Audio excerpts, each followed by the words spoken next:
بسم اللہ الرحمن الرحیم باب اذا دعت الام ولدها فی الصلاة۔ یہ باب اس بیان میں کہ جب ماں اپنے بیٹے کو بلائے اور بیٹا نماز میں ہو تو اس کا حکم کیا ہے۔ تو حضرت امام بخاری رضی اللہ تعالی عنہ نے اس کا حکم بیان نہیں کیا بلکہ ایک روایت ذکر کی ہے۔ ہمارے یہاں یہ ہے کہ اگر بیٹا نماز میں ہے اور اس کی ماں یا اس کے والد کسی اچانک بڑی مصیبت پڑنے پر بلا رہے ہیں تو فوراً نماز توڑ دے، اگرچہ فرض نماز ہی کیوں نہ پڑھ رہا ہو۔ اور اگر معمولی تکلیف پر بلا رہے ہیں تو نماز توڑنا جائز نہیں۔ اور اگر نفل نماز میں ہے اور انہیں معلوم ہو کہ یہ نماز پڑھ رہا ہے تو معمولی تکلیف پر نہ توڑے۔ اور اگر یہ معلوم نہیں کہ ہمارا بچہ نماز پڑھ رہا ہے اور معمولی تکلیف پر والدین نے بلایا تو نماز کو توڑ دے۔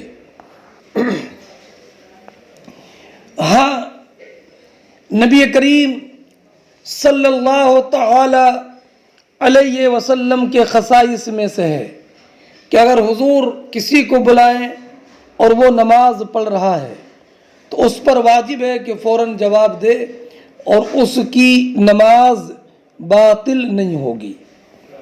اب امام بخاری رضی اللہ تعالی عنہ نے جو روایت ذکر کی ہے پہلے وہ سماعت فرمائیں۔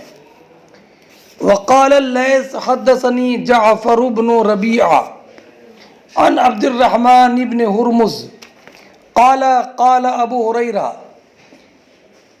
قال رسول اللہ صلی اللہ علیہ وسلم نادت امرأة ابنها وهو في صومعته قالت يا جريج قال اللهم أمي وصلاتي فقالت يا جريج قال اللهم أمي وصلاتي قالت يا جريج قال اللهم أمي وصلاتي قالت اللهم لا يموت جريج حتى ينظر في وجوه المياميس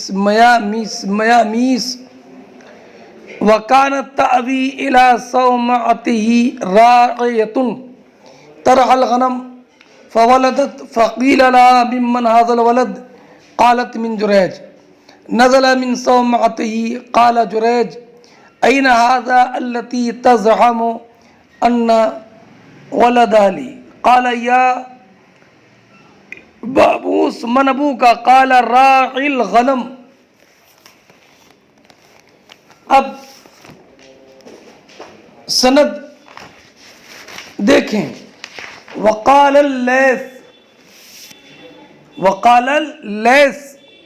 یہ تعلیق ہے، اس لیے کہ امام بخاری نے لیث کا زمانہ نہیں پایا، لیث ابن سعد کا، ان سے ان کا سماع ثابت نہیں ہے۔ حدثنی جعفر ابن ربیعہ عن عبد الرحمن ابن ہرمز جو اعرج کے نام سے مشہور ہیں۔ قال قال ابو ہریرہ، عبد الرحمن ابن ہرمز کہتے ہیں کہ حضرت ابو ہریرہ رضی اللہ تعالی عنہ نے بیان فرمایا۔ کیا بیان فرمایا؟ قال رسول اللہ، کہ نبی کریم علیہ السلام نے فرمایا کہ پہلے زمانے میں نادت امرأۃ ابنہا، ایک عورت نے اپنے لڑکے کو پکارا، وہو فی صومعتہ، اور وہ اپنے عبادت خانے میں تھا۔ قالت یا جریج، اس نے اپنے بیٹے کا نام لے کر کہا اے جریج، ان کے بیٹے کا نام جریج تھا۔ قال اللہم امی وصلاتی، تو جریج نے کہا کہ اے اللہ میری ماں اور میری نماز، یعنی ادھر میں نماز میں ہوں، ادھر والدہ پکار رہی ہیں، اب میں کیا کروں؟ تو اس نے اپنی والدہ کو جواب دینے کے بجائے نماز کی مشغولیت کو اختیار کیا اور اپنی والدہ کو ان کی آواز پر کوئی جواب نہ دیا۔ تو ان کی والدہ نے دوبارہ کہا یا جریج، تو پھر انہوں نے کہا اللہم امی وصلاتی، اے اللہ میری ماں اور میری نماز، کہ ایک طرف نماز میں مشغولیت ہے اور ایک طرف میری والدہ آواز دے رہی ہیں۔ پھر انہوں نے کوئی جواب نہیں دیا۔ انہوں نے تیسری مرتبہ کہا یا جریج، تو انہوں نے پھر کہا اللہم امی وصلاتی، اے اللہ میری ماں اور میری نماز۔ تو اب جب کوئی جواب تیسری مرتبہ نہیں دیا تو ان کی ماں نے یہ دعا کی اللہم لا یموت جریج حتی ینظر فی وجوہ المیامیس، یہ مؤمسہ کی جمع ہے، اس کا معنی اعلانیہ زنا کرانے والی۔ تو ان کی والدہ نے کہا اے اللہ جریج جب تک زانیہ کا منہ نہ دیکھ لے نہ مرے، یعنی جریج انتقال سے پہلے جریج کو انتقال سے پہلے زانیہ کا منہ دیکھنا پڑے اور کوئی زانیہ ان پر زنا کا الزام عائد کر دے۔ فرماتے ہیں پھر کیا ہوا، وَكَانَتْ تَأْوِي إِلَىٰ صَوْمَعَتِهِ رَاعِيَةٌ، ایک بکریاں چرانے والی ایک عورت اس کے عبادت خانے میں پناہ لیتی تھی۔ فَوَلَدَتْ، تو اس نے ایک لڑکا جنا بلا شادی بلا نکاح کے۔ تو اب جب اس بکریاں چرانے والی نے بچے کو جنا تو لوگوں نے معلوم کیا ممن ھذا الولد، یہ لڑکا کس کا ہے؟ تو اس نے بتایا جریج کا ہے، جریج کا ہے، جریج کی طرف نسبت کر دی، اس نے زنا کی اور یہ بتایا کہ یہ بچہ انہی کے وطی کرنے کے نتیجے میں پیدا ہوا ہے۔ تو اب جب لوگوں نے یہ سنا تو اس روایت میں تو نہیں ہے، اور روایت میں ہے کہ جب اس نے یہ بتایا کہ یہ بچہ جریج کا ہے تو اب بستی والے کلاڑیاں پھاوڑے لے کر کے آئے اور کہا جریج ادھر آؤ، اس وقت یہ نماز پڑھ رہے تھے اس لیے نہیں بولے۔ اب یہ لوگ اس کے عبادت خانے کو گرانے لگے، اور جب اس نے دیکھا کہ یہ لوگ میرے عبادت خانے کو ڈھانے پر لگے ہیں، بلکہ ڈھا دیا، تو اس نے پوچھا جریج نے معاملہ کیا ہے؟ تو ان لوگوں نے کہا تم نے اس بدکار عورت سے زنا کیا ہے اور تیرے نطفے سے یہ لڑکا ہوا ہے۔ تو جریج نے کہا کیا کہا این ھذہ التی تزعم ان ولدھا لی، جریج نے کہا کہاں ہے وہ عورت جو گمان کرتی ہے کہ اس کا لڑکا مجھ سے ہے؟ قال یا بابوس، قال یا بابوس، یا بابوس میں یا حرف ندا ہے، اور بابوس کے معنی جو ہے وہ بابوس کے معنی چھوٹے بچے کے ہیں، اور یہ دودھ پینے والے بچے کے ہیں۔ تو جریج نے کہا یا بابوس من ابو کا، تمہارے والد کون ہیں؟ تو اس نے کہا راعی الغنم، میرا باپ بکریوں کا چرواہا ہے، بکریوں کا چرواہا ہے۔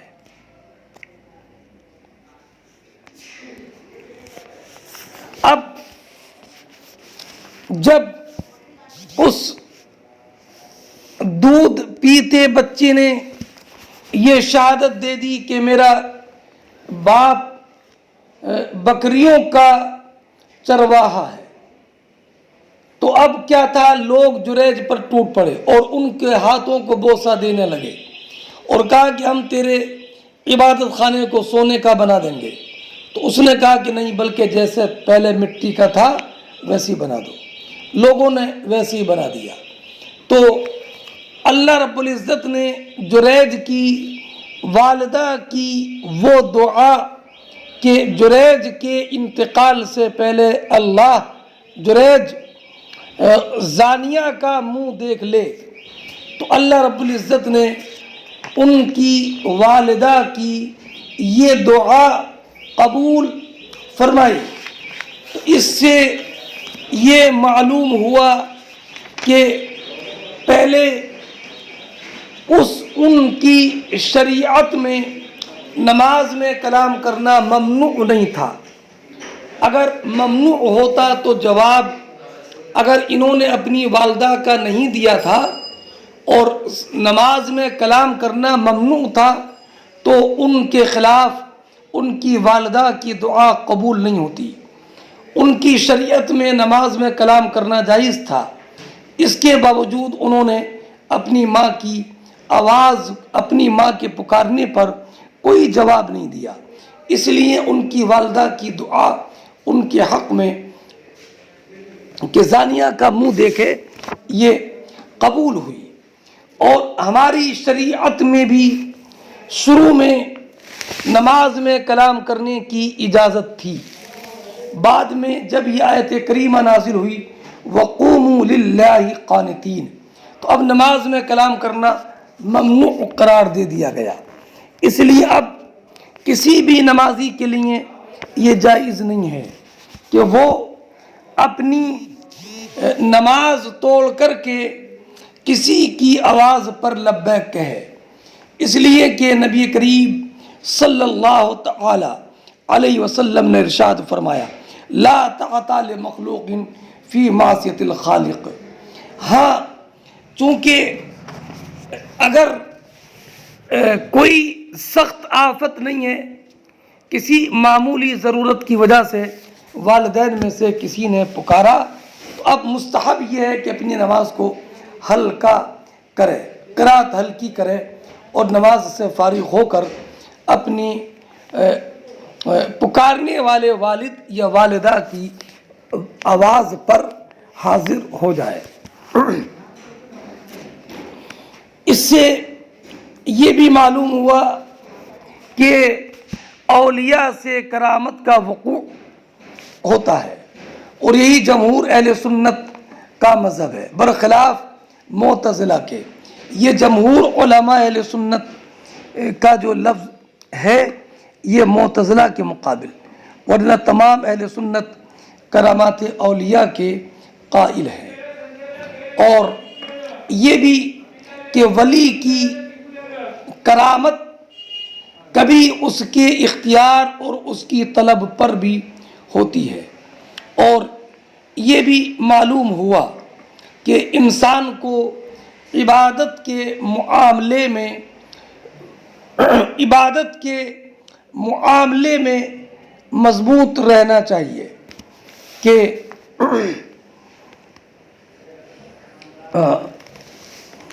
اللہ رب العزت۔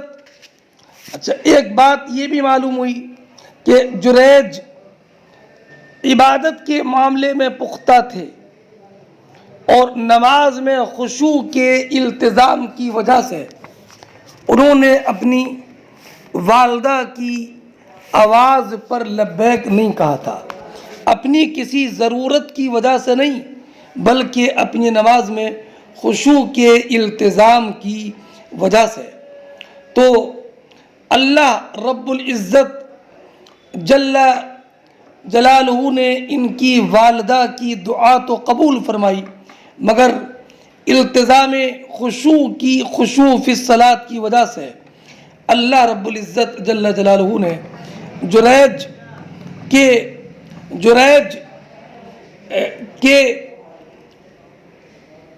براعت کے اظہار کے لیے ان کی کرامت کا یہ اظہار فرمایا کہ ایک دودھ پیتے بچے نے بھی گواہی دی کہ میرے باپ کے جن کے نطفے سے میں پیدا ہوں وہ جریج نہیں ہے۔ بلکہ اس حدیث سے ایک بات یہ معلوم ہوئی کہ جو انسان دو چیزوں میں مبتلا ہو جائے وہ اللہ رب العزت کی بارگاہ میں سوال کرے کہ اللہ رب العزت اس کے دل میں اس کا القاء فرما دے جو افضل ہے۔ اس لیے کہ جریج جب دو چیزوں میں مبتلا ہوئے کہ اپنی نماز کو مکمل کروں یا اپنی ماں کی آواز پر لبیک کہوں، تو انہوں نے کہا اللہ رب العزت کی بارگاہ میں دعا کی تھی اللہم امی و صلاتی، لا محالہ انہوں نے اللہ رب العزت کی حق اللہ کی مراعات کو ترجیح دی اپنے ماں کے حق پر۔ اور ایک روایت یہ بھی ہے، یزید ابن حوشب سے اپنے والد حوشب سے روایت کرتے ہیں کہ میں نے نبی کریم علیہ السلام کو یہ فرماتے ہوئے سنا لو کان جریج الراہب فقیہا عالما لعلم ان اجابت امی خیر من عبادت ربی، اگر جریج راہب فقیہ عالم ہوتے تو ضرور یہ بات جانتے کہ اپنی والدہ کی آواز پر لبیک کہنا اپنے رب کی عبادت سے بہتر ہے۔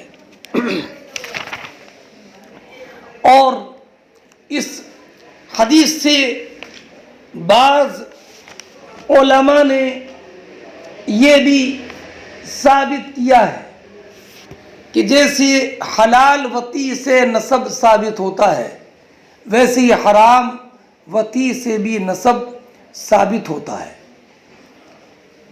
اس لیے کہ اس روایت میں یہ ہے کہ نبی کریم صلی اللہ تعالی علیہ وسلم نے جو فرمایا کہ اس راہب نے کہا تھا من ابو کا، تیرے باپ کون ہے؟ تو ظاہر سی بات ہے کہ اس عورت سے تو زنا کیا گیا تھا، وہ زنا کے نتیجے میں بچہ پیدا ہوا تھا، تو سرکار نے اس بچے سے سرکار نے بیان فرمایا کہ اس راہب نے بچے سے معلوم کیا من ابو کا، تیرے باپ کون ہے؟ تو لا محالہ زانی کو باپ کہا گیا، من ابو کا۔ تو اس سے معلوم ہوا کہ زانی بھی اگر اس کی زنا سے بچہ پیدا ہو جائے تو وہ اس کا باپ ہوگا، یعنی نسب کا ثبوت وطی حلال سے بھی ہوتا ہے اور وطی حرام سے بھی، مگر ہمارے یہاں پر نہیں۔ اور اس حدیث سے یہ استدلال درست نہیں ہے، اس لیے کہ جریج نے جو کہا تھا من ابو کا تو یہ معلوم کرنے کے لیے تھا کہ تو کس کے نطفے سے ہے، اس کو باپ کہنا بطور مجاز تھا، اس لیے کہ اگر زانی کے زنا سے کوئی بچہ پیدا ہو جائے تو نسب کے دوسرے احکام بھی ثابت نہیں ہوتے، جیسے کہ ایک دوسرے کی میراث پانا، اور یہ بھی ہو سکتا ہے کہ ان کی شریعت میں یہ حکم ہو کہ زانی سے نسب ثابت مانا جاتا ہو۔ ہمارے یہاں پر زنا سے نسب ثابت نہیں ہوتا، مگر ہمارے یہاں زنا سے حرمت مصاہرت ثابت ہو جاتی ہے، یعنی زانی پر مزنیہ کی ماں حرام ہو جاتی ہے، یا جس عورت سے زنا کیا ہے بعد میں اگر اس کے بچی پیدا ہوئی تو اس کی بچی سے نکاح جائز نہیں ہوگا۔ تو حرمت مصاہرت تو ثابت ہوتی ہے لیکن نسب ثابت نہیں ہوتا ہے۔ اور اس سے یہ بھی معلوم ہوا کہ ماں باپ کی دعا اولاد کے حق میں قبول ہوتی ہے، بلکہ ہمارے بزرگوں نے فرمایا کہ ماں باپ کی دعا اولاد کے حق میں ایسی ہے جیسے نبی کی دعا امتی کے حق میں۔ بچپن میں دودھ پینے یا بچپن کے زمانے میں کلام کرنے والے کئی کا ذکر روایتوں میں ملتا ہے۔ ایک تو یہی جریج اور ایک حضرت عیسیٰ ابن مریم اور ایک وہ بچہ کہ جس کی ماں نے ایک مرد کو دیکھا جو بہت حسین و جمیل تھا، تو اس نے کہا اجعل ابنی مثلا، اے اللہ میرے بچے کو اس کے مثل بنا دے۔ تو اس بچی نے اپنے منہ سے پستان سے اپنا منہ ہٹایا اور کہا اللہم لا تجعلنی مثلا۔ تو ان تین کا ذکر حضرت عیسیٰ ابن مریم اور یہ جریج نے جس بچے کی طرف اشارہ کیا تھا وہ، اور یہ بچہ جس کی ماں نے یہ کہا تھا کہ میرے بچے کو اس حسین و جمیل مرد کی طرح بنا دے، اور اس بچے نے کہا تھا اللہم لا تجعلنی مثلا۔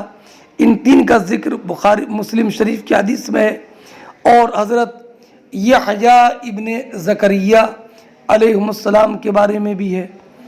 اور تو اس سے اور ایک حضرت یوسف علیہ السلام کی جس نے گواہی دی تھی وہ شاہد ہوں، تو اس کے بارے میں بھی ہے۔ تو یہ چند وہ ہیں کہ جنہوں نے بچپن میں کلام کیا ہے۔ اگلا باب دیکھیں، باب مسح الحصى فی الصلاۃ۔ یہ نماز اس بارے میں، یہ باب اس بارے میں کہ نماز میں کنکری ہٹانا۔ حدثنا ابو نعیم قال حدثنا شیبان عن یحییٰ عن ابی سلمہ قال حدثنی معاقب ان النبی صلی اللہ علیہ وسلم قال فی الرجل یسوی التراب حیث یسجد قال ان کنت فاعلا فواحدا۔ فرماتے ہیں امام بخاری رضی اللہ تعالی عنہ کہ ہم سے حدیث بیان کی ابو نعیم نے، وہ کہتے ہیں کہ ہم سے حدیث بیان کی شیبان نے، وہ روایت کرتے ہیں یحییٰ سے، وہ روایت کرتے ہیں حضرت ابو سلمہ سے، وہ کہتے ہیں کہ مجھ سے حدیث بیان کی معاقب نے کہ نبی کریم صلی اللہ تعالی علیہ وسلم نے اس شخص کے بارے میں فرمایا کہ شخص کے بارے میں یسوی التراب حیث یسجد، جو سجدہ کرنے کی جگہ کی مٹی برابر کر رہا تھا۔ فرمایا ان کنت فاعلا فواحدا، اگر تجھے کرنا ہی ہے تو صرف ایک بار، تاکہ بار بار کرنے سے عمل کثیر نہ ہو جائے۔ مگر امام بخاری رضی اللہ تعالی عنہ نے باب تو یہ قائم کیا نماز میں کنکری برابر کرنا، اور حدیث میں کنکری کا لفظ نہیں ہے بلکہ تراب کا لفظ ہے جس کا معنی مٹی کہتا ہے۔ اس کی توجیہ یہ ہے کہ مسلم شریف میں اسی حدیث کے طریق میں یسوی یعنی الحصا کا لفظ ہے، اور دوسرے طریق میں یسوی التراب ہے۔ اس سے معلوم ہوا کہ حصا، کنکری، تراب، دھول، سب کا حکم ایک ہے کہ ایک مرتبہ ہٹانے کی یا برابر کرنے کی اجازت ہے۔ اور اس مطابقت کی ایک توضیح یہ بھی ہو سکتی ہے کہ حدیث میں اگرچہ تراب کا لفظ ہے، مگر چونکہ دونوں کا حکم ایک ہے، اس لیے کہ دونوں کا اثر نماز میں یکساں ہوتا ہے۔ اس حدیث کی روایت کرنے والے حضرت معاقب معاقب ابن ابی فاطمہ دوسی ہیں، یہ قدیم الاسلام ہیں، نبی کریم صلی اللہ تعالی علیہ وسلم کی انگشتری مبارک انہی کی حفاظت میں تھی۔ شیخین نے حضرت ابو بکر صدیق اور حضرت عمر فاروق رضی اللہ تعالی عنہما نے انہیں بیت المال پر مقرر کیا تھا، اور ان کو مرض جذام ہو گیا تو حضرت عمر رضی اللہ تعالی عنہ نے اطباء کو جمع کر کے ان کا علاج کیا، اور نبی کریم علیہ السلام کی جو انگشتری تھی حضرت عثمان ابن عفان رضی اللہ تعالیٰ عنہ کے زمانے میں، وہ بیر عریس میں ان کے ہاتھ سے گری اور پھر وہ نہ ملی۔ اسی وقت سے جو مسلمانوں کی جمعیت تھی ان میں اختلاف رونما ہوا۔ حضرت عثمان ابن عفان کی خلافت کے آخر میں یہ حضرت علی رضی اللہ تعالیٰ عنہ کے دور خلافت میں سن 40 ہجری میں ان کا وصال ہوا۔ اس حدیث سے میں جو نبی کریم علیہ السلام نے ارشاد فرمایا کہ اگر ان کنتا فاعلا، اگر تمہیں ایسا کرنا ہے، فواحدتن، تو یہاں پر فعل محذوف ہے، فامسح واحدہ، ایک مرتبہ اس کو، یا فسوی واحدہ، ایک مرتبہ اس زمین کو درست کر لو جو سجدہ گاہ ہے۔ اور اس سے یہ معلوم ہوا کہ ایک مرتبہ نماز میں کنکری ہٹانا یہ جائز ہے، اور یہ رخصت دینے والے حضرت ابو ذر غفاری، حضرت ابو ہریرہ، حضرت حذیفہ، حضرت عبداللہ ابن مسعود اور عبداللہ ابن عمر رضی اللہ تعالی عنہم سے یہ روایتیں ہیں۔ اور حضرت اگر پیشانی پر لگ جائے نماز میں کنکری یا مٹی تو نماز میں اس کو دور نہ کرے، بلکہ نماز سے فارغ ہونے کے بعد کرے، اس لیے کہ حضرت ابو درداء رضی اللہ تعالی عنہ نے فرمایا کہ ما احب ان لی حمر النعم وانی مسات مکان جبینی من الحصى الا ان یغلبنی فامسح بمسحا، کہ اگر سرخ اونٹ بھی مجھے اس کے بدلے دیے جائیں کہ میں اپنی پیشانی پر لگی مٹی کو دور کروں حالت نماز میں، تو میں ان سرخ اونٹوں کو پسند نہیں کروں گا، مگر اگر بہت زیادہ لگیں تو ایک مرتبہ صاف کروں گا۔ حضرت عبداللہ ابن مسعود رضی اللہ تعالی عنہ نے فرمایا اربع من الجفا، 4 کام گوار پن کے ہیں۔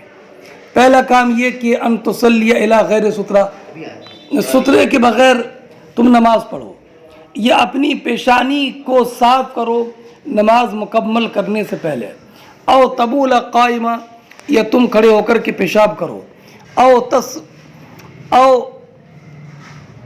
تسمع المنادی ثم لا تجیبا، یا تم مؤذن کی اذان سنو اور پھر تم نماز کے لیے حاضر نہ ہو، یہ بیان فرمایا۔ اور پھر پیشانی پر جو لگ جاتی ہے مٹی وغیرہ، اس کے بارے میں حضرت ابو سعید خدری کی روایت ہے کہ نبی کریم علیہ السلام نماز سے فارغ ہوئے، وعلی جبہتہ اثر الماء والطین، اور حضور کی پیشانی پر مٹی اور پانی کا اثر تھا۔ مٹی اور پانی کا اثر سرکار کی پیشانی پر تھا۔ اور حضرت ابو ہریرہ کی روایت یہ ہے کہ نبی کریم نے ارشاد فرمایا جس نے کنکریوں کو چھوا نماز میں اس نے لغو کام کیا۔ تو اس حدیث کا عمل یہ ہے کہ جس نے بلا ضرورت کنکریوں کو چھوا، یا مراد یہ ہے کہ ایک مرتبہ سے زیادہ کنکریوں کو چھوا، اس نے لغو کام کیا۔ باب بسط الثوب فی الصلاۃ للسجود، یہ باب اس بیان میں کہ نماز میں سجدے کے لیے کپڑا بچھانا، یعنی اگر فرش وغیرہ زیادہ گرم ہو جس پر سجدہ کرنے میں دقت ہو تو نماز پڑھنے کے لیے اور زمین پر سجدہ کرنے کے لیے کپڑے کو بچھانا۔ فرماتے ہیں حدثنا مسدد قال حدثنا بشر قال حدثنا غالب القطان عن بکر بن عبد اللہ عن انس بن مالک قال كنا نصلي مع رسول الله صلی اللہ علیہ وسلم فی شدت الحر۔ حضرت انس بن مالک رضی اللہ تعالیٰ عنہ بیان فرماتے ہیں کہ ہم نبی کریم صلی اللہ تعالیٰ علیہ وسلم کے ساتھ سخت گرمی میں نماز پڑھتے۔ فَإِذَا لَمْ يَسْتَطِعْ أَحَدُنَا أَن يُمَكِّنَ وَجْهَهُ مِنَ الْأَرْضِ، تو ہم سخت گرمی کی وجہ سے زمین پر اپنا چہرہ رکھنے پر قادر نہ ہوتے، تو جب قادر نہ ہوتے تو بسط ثوبا، اپنے کپڑے کو بچھاتے، فسجد علیہ، اور اس پر سجدہ کرتے۔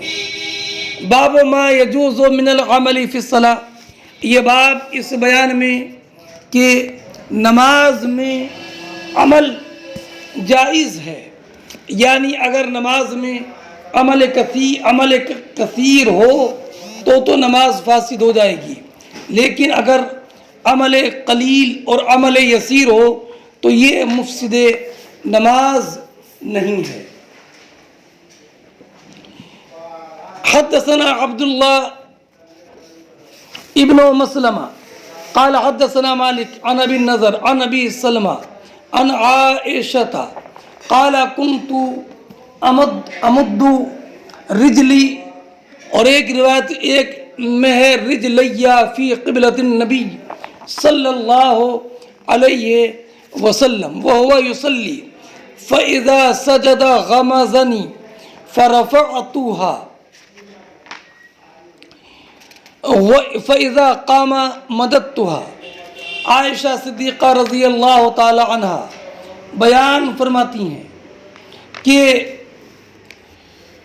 میں نبی کریم صلی اللہ تعالی علیہ وسلم کے قبلے کی طرف پیر پھیلا لیتی اور آپ نماز پڑھ رہے ہوتے تھے، یعنی نماز میں جہاں پر آپ سجدہ کرتے اس جگہ میرے پیر پھیلے رہتے، تو جب نبی کریم علیہ السلام سجدہ کرتے تو مجھے اشارہ کر دیتے، فرفعتها، تو میں اپنی پیر سمیٹ لیتی، اور جب آپ کھڑے ہوتے تو میں اپنے پیر پھیلا لیتی۔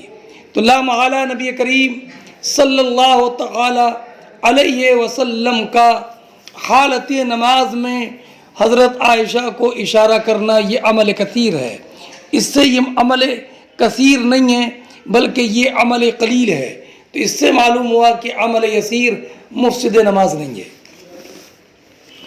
حدثنا محمود قال حدثنا شباب قال حدثنا شعبہ عن محمد بن زیاد عن ابی ہریرہ عن النبی صلی اللہ علیہ وسلم انه صلی صلاة فقال ان الشیطان عرض لی فشد علی لیقطع الصلاة علی۔ حضرت ابو ہریرہ نبی کریم صلی اللہ تعالی علیہ وسلم سے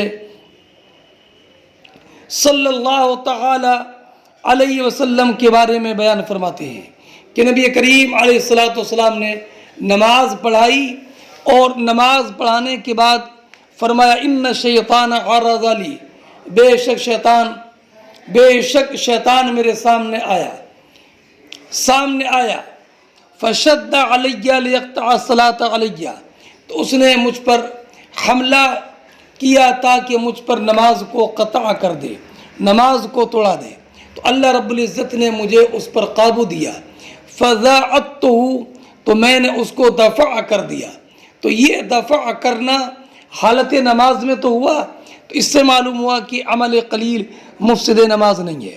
وَلَقَدْ هَمَمْتُ أَنْ أُوثِقَهُ إِلَى سَارِيَةٍ حَتَّى تُصْبِحُوا فَتَنْظُرُوا إِلَيْهِ، اور میں نے یہ ارادہ کیا کہ میں اس کو ایک ستون سے باندھ دوں اور صبح تک بندہ رہے، تو تم اس کو دیکھو، صبح کو آؤ تو اس کو دیکھو۔ فذکرت قول سلیمان، تو میں نے اپنے بھائی، یہاں اخی کا لفظ نہیں ہے لیکن دوسری روایت میں ہے، میں نے اپنے بھائی سلیمان کے قول کو یاد کیا، رب هب لی ملکا لا ينبغی لأحد من بعدی، اے اللہ مجھے ایسی بادشاہت عطا فرما جو میرے بعد کسی اور کے لیے سزاوار نہ ہو۔ فرده اللہ خاسئا، تو اللہ رب العزت جل جلالہ نے اسے نامراد واپس کیا۔ اس سے یہ بھی معلوم ہوا کہ نماز میں عمل قلیل مفسد نماز نہیں ہے۔ اب رہا یہ معاملہ کہ وہ شیطان کس کی صورت میں تھا، تو عبدالرزاق کی روایت میں یہ ہے کہ وہ بلی کی شکل میں تھا، اور یہ مطلب ہے فَأَمْكَنَنِي اللَّهُ مِنْكَ، اس لیے کہ اللہ رب العزت نے اس کو بلی کی شکل میں متشکل کر دیا کہ اس پر قابو پانا ممکن ہو۔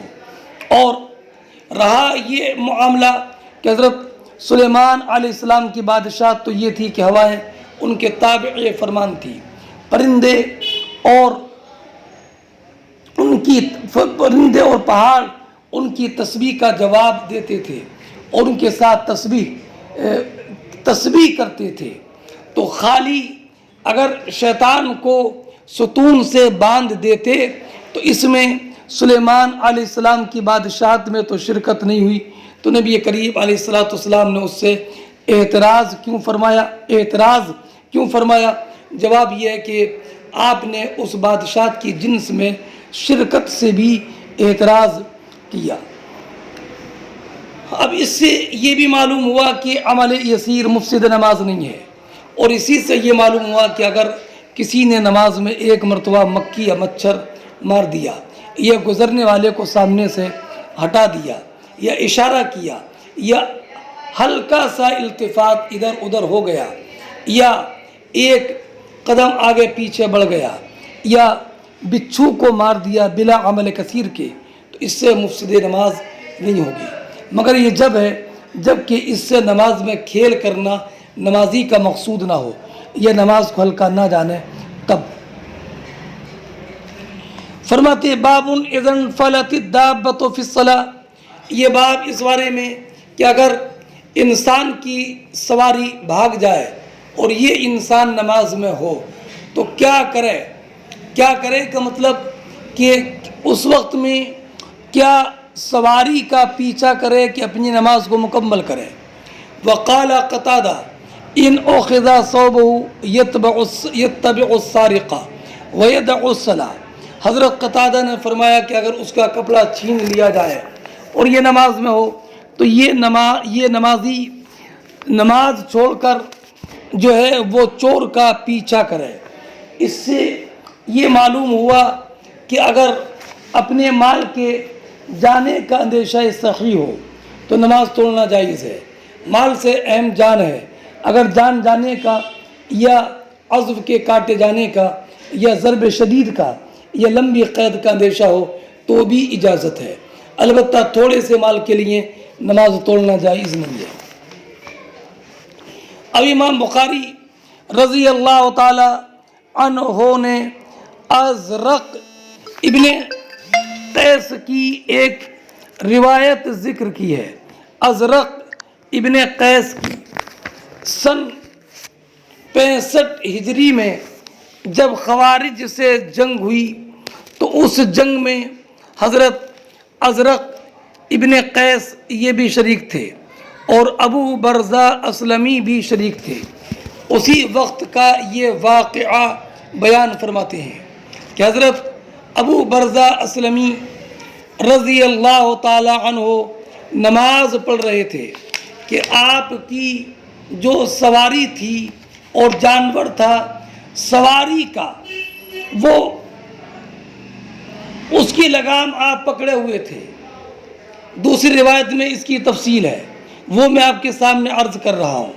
یہاں تک کہ آپ نے 2 رکعت نماز پڑھ لی تو ان کے گھوڑے کی لگام ان کے ہاتھ سے چھوٹ گئی اور گھوڑا ان کے قبلے کی جانب آگے بڑھنے لگا تو حضرت ابو برزہ اسلمی نے حالت نماز ہی میں آگے بڑھ کر اس کی لگام کو پکڑ لیا اور پھر الٹے قدم واپس آئے اور اپنی 2 رکعت نماز مکمل کر لی۔ یہ پورا واقعہ امام محمد رضی اللہ تعالی عنہ بیان فرماتے ہیں۔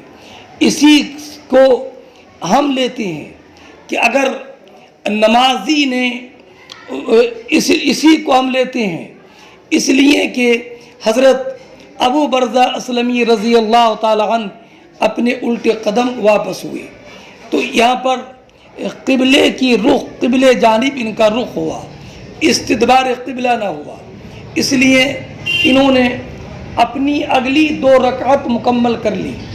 اگر قبلے سے سینہ پھر جائے تو یہ نماز فاسد ہو جائے گی۔ اور یہ بھی کہ اس واقعے میں یہ نہیں ہے کہ آپ نے چلنے کے درمیان نماز پڑھی، تو اس سے یہ معلوم ہوا کہ اگر نماز میں استقبال قبلہ کے ساتھ اگر 1-2 قدم چل جائے آدمی، عمل کثیر نہ ہو، تو اس سے نماز فاسد نہیں ہوتی ہے۔ اب رہا یہ کہ حضرت ابو برزہ اسلمی جب چلے تو ان کا چلنا یہ عمل کثیر ہوا، عمل قلیل کہاں ہوا؟ تو بعض علماء نے اس کی تعویل کی ہے کہ ان کا چلنا پے در پے نہیں تھا، بلکہ 1 قدم چلے پھر رک گئے، پھر 1 قدم چلے اور پھر رک گئے، تو یہ عمل قلیل ہے، کثیر نہیں ہے، اور یہ فساد نماز کا موجب نہیں ہے۔ جب حضرت ابو برزہ اسلمی رضی اللہ تعالی عنہ حالت نماز میں اپنے گھوڑے کی لگام پکڑے ہوئے تھے اور گھوڑے کی لگام چھوٹ گئی اور آپ نماز میں 1-2 قدم چلے تو ایک خارجی دیکھ رہا تھا، اس نے کہا کہ اللہ ان کے ساتھ ایسا کرے، یہ نماز میں چل رہے ہیں۔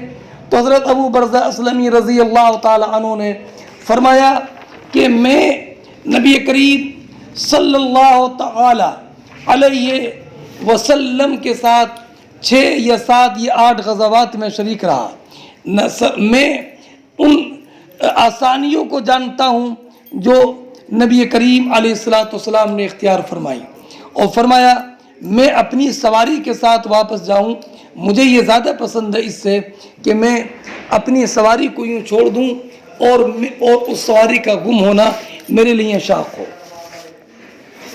اب پوری روایت دیکھیے۔ حدثنا باب اذا انتفلت الدابۃ فی الصلاۃ، جب نماز میں سواری بھاگ جائے، فرماتے ہیں اسی باب کے تحت حدثنا آدم، ہم سے حدیث بیان کی آدم نے، انہوں نے کہا کہ ہم سے حدیث بیان کی شعبہ نے، انہوں نے کہا کہ ہم سے حدیث بیان کی ازرق ابن قیس نے، وہ کہتے ہیں کننا بالاہواز، ہم مقام اہواز میں تھے۔ یہ وہ مقام ہے کہ جو مقام بصرہ سے قریب ہے۔ نقاتل الحروریہ، حرورہ کی طرف منسوب ہے، حرورہ وہ آبادی ہے کہ جہاں پر کہ خوارج رہتے تھے، اسی کی طرف نسبت کرتے ہوئے خوارج کو حروریہ کہا جاتا ہے۔ فبینما انا علی جرف نار، حضرت ازرق ابن قیس کہتے ہیں کہ اسی درمیان کے میں نہر کے کنارے پر تھا کہ ایک شخص نماز پڑھ رہا تھا، اور یہ کون تھے؟ برزہ اسلمی، ان کے گھوڑے کی ان کے سواری کی لگام ان کے ہاتھ میں تھی۔ فجعلت الدابۃ تنازعہ، سواری جانے لگی، وجعل یتبعها، اور آپ اس کا پیچھے کر رہے تھے۔ میں نے بتایا دوسری روایت سے کہ سواری قبلے کی طرف جا رہی تھی۔ قال شعبہ نے کہا کہ یہ نماز پڑھنے والے ابو برزہ اسلمی تھے۔ تو خوارج میں سے ایک نے کہا اللہم افعل بہذا الشیخ، فلما انصرف الشیخ، اللہ شیخ ان شیخ بزرگ کے ساتھ ایسا کرے، یعنی ان کے خلاف دعا کی۔ جب شیخ نماز سے فارغ ہوئے تو کہا انی سمعت قولکم، میں نے تمہاری بات سن لی، میں نے نبی کریم کے ساتھ 6 یا 7 یا 8 غزوے کیے، وشہدت تیسیرہ، اور میں نے نبی کریم علیہ السلام کی آسانی کو دیکھا ہے جو نماز وغیرہ میں ہے۔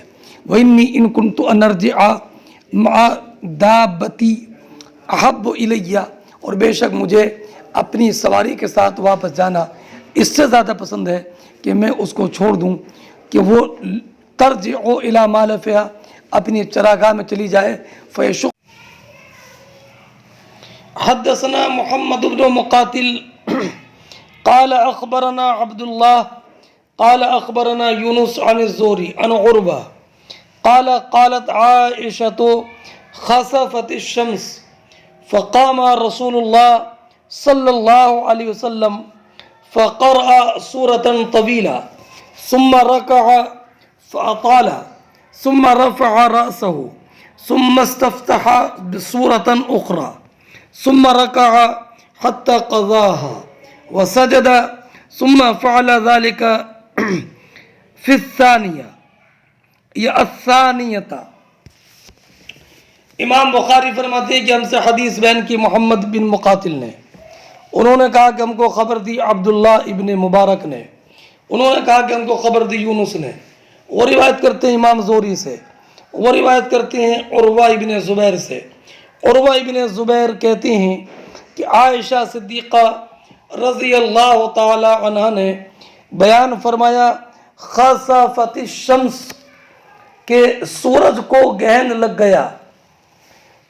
فقام رسول اللہ صلی اللہ علیہ وسلم، تو نبی کریم علیہ السلام کھڑے ہوئے. فقرأ سورة طویلہ، تو آپ نے لمبی سورت پڑھی. ثم رکع، اس کے بعد آپ نے رکوع کیا. فطال، لمبا رکوع کیا. ثم رفع رأسا، پھر آپ نے اپنا سر اٹھایا. ثم استفتح بسورۃ اخری، پھر آپ نے دوسری سورت شروع کی. پھر رکوع کیا یہاں تک کہ حتی قضاہا، یہاں تک کہ رکوع پورا کیا. وسجد، رکوع سے کھڑے ہونے کے بعد سجدہ کیا. ثم فعل ذلك الثانیہ، اور ایک روایت میں فی الثانیہ، پھر آپ نے یہی رکعت ثانیہ میں کیا. ثم قال، اس کے بعد فرمایا انہما آیتان من آیات اللہ، بے شک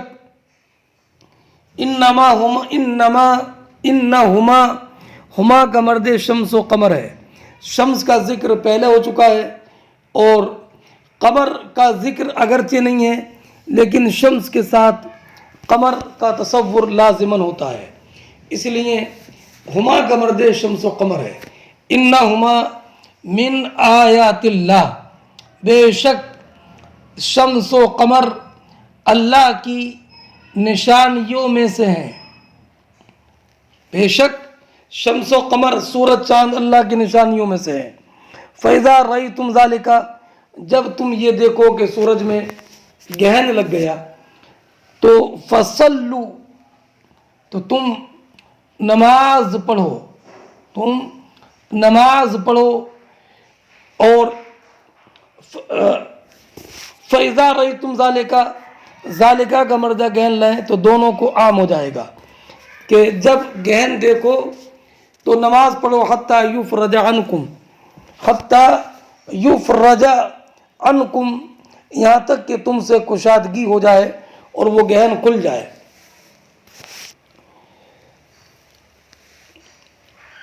لقد رأيت في مقام هذا كل شيء وعدته، میں نے اپنی اس جگہ میں ہر اس چیز کو دیکھ لیا کہ جس کا مجھ سے وعدہ کیا گیا تھا. لقد رأيته، میں نے اس کو دیکھ لیا.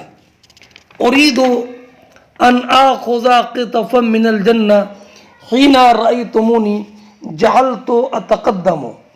فرمایا نبی کریم علیہ السلام نے کہ میں نے لقد رأیتو، اور بعض روایتوں میں بغیر ضمیر کے لقد رأیتو، میں نے ہر چیز کو دیکھ لیا اور میں ارادہ کر رہا تھا کہ میں جنت کا ایک خوشہ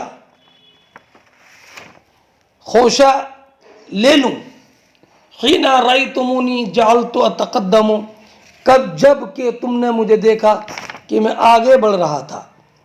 اور وَلَقَدْ رَأَيْتُ جَهَنَّمَ يَحْتِمُ بَعْضُهَا بَعْضًا، اور میں نے جہنم کو دیکھا کہ جس کا بعض اس کے بعض کو کھائے جا رہا تھا. حِينَ رَأَيْتُمُونِي تَأَخَّرْتُ، جب کہ تم نے مجھے دیکھا کہ پیچھے ہٹا تھا.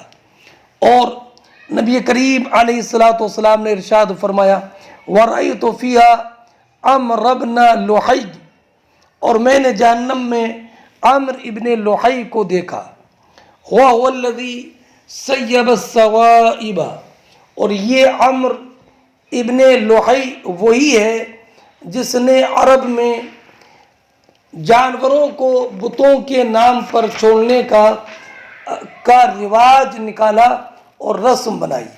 سب سے پہلے اسی نے بتوں کے نام پر جانور چھوڑنے کی رسم نکالی. کس نے؟ عمر ابن لحی نے. اور سرکار نے فرمایا کہ میں نے اس کو جہنم میں دیکھا. وَهُوَ الَّذِي سَيَّبَ السَّوَائِبَ، سوائب سائبہ کی جمع ہے. سائبہ وہ جانور کہ جن کو وہ اپنے بتوں کے نام پر چھوڑتے تھے، ان پر کوئی سوار نہیں ہوتا، اور اگر کسی کے کھیت میں پڑ جاتا تو اس کو ہانکا نہ جاتا. کسی کا جمع کردہ اگر پانی پینا شروع کر دیتا تو اس کو ہانک اور ہٹا نہیں سکتے تھے، اسے بولتے تھے سائبہ. ہوتا یہ تھا کہ انسان نظر مان لیتا تھا کہ اگر میں سفر سے صحیح سلامت واپس آ گیا یا اپنے مرض سے میں صحیح ہو گیا تو میری اونٹنی سائبہ ہے. فناقتی سائبۃ، تو میری اونٹنی سائبہ ہے. سائبہ ہونے کا معنی ہے کہ اب اس اونٹنی پر نہ کوئی سوار ہو سکتا ہے، نہ کوئی اپنے کھیت سے اس کو ہانک سکتا ہے، اسے بولتے تھے سائبہ. قرآن کریم نے اسی کا ذکر فرمایا سورہ مائدہ میں، ما جعل اللہ من بحیرۃ ولا سائبۃ ولا وصیلۃ ولا حام ولکن الذین کفروا یفترون علی اللہ الکذب. نماز جو سورج گہن کی ہے، اس کے تعلق سے پہلے بحث گزر چکی ہے. اس روایت میں یہ کہ سرکار نے 2 رکوع کیے تھے، لیکن پہلے اس تعلق سے بیان کیا جا چکا ہے کہ امام اعظم رضی اللہ تعالی عنہ کے نزدیک یہ نماز اسی طریقے سے پڑھی جائے گی جیسے کہ، اور یہ حدیث پہلے گزر چکی ہے.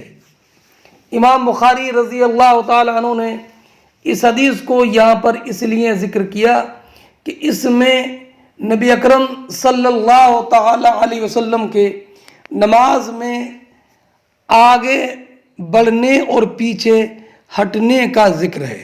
تو اس سے معلوم ہوا کہ اگر کوئی نماز میں آگے تھوڑا بڑھ جائے یا پیچھے ہٹ جائے لیکن رخ اور سینہ قبلے کی طرف رہے تو یہ مفسد نماز نہیں ہے، جبکہ یہ عمل کثیر کے ساتھ نہ ہو. اور امام بخاری رضی اللہ تعالی عنہ نے حضرت عائشہ صدیقہ رضی اللہ تعالی عنہ کی روایت پہلے بھی ذکر کی ہے اور یہ کئی مرتبہ گزر گئی، اور ہم نے تفصیل کے ساتھ یہ ثابت کیا حدیث کریمہ کی روشنی میں اور جو علامہ عینی نے بیان کیا اس کی روشنی میں کہ سورج گہن کی نماز میں بھی اور نمازوں کی طرح 2 رکعت میں 4 سجدے اور 2 رکعتوں میں 2 رکوع، یعنی ہر رکعت میں ایک ہی رکوع.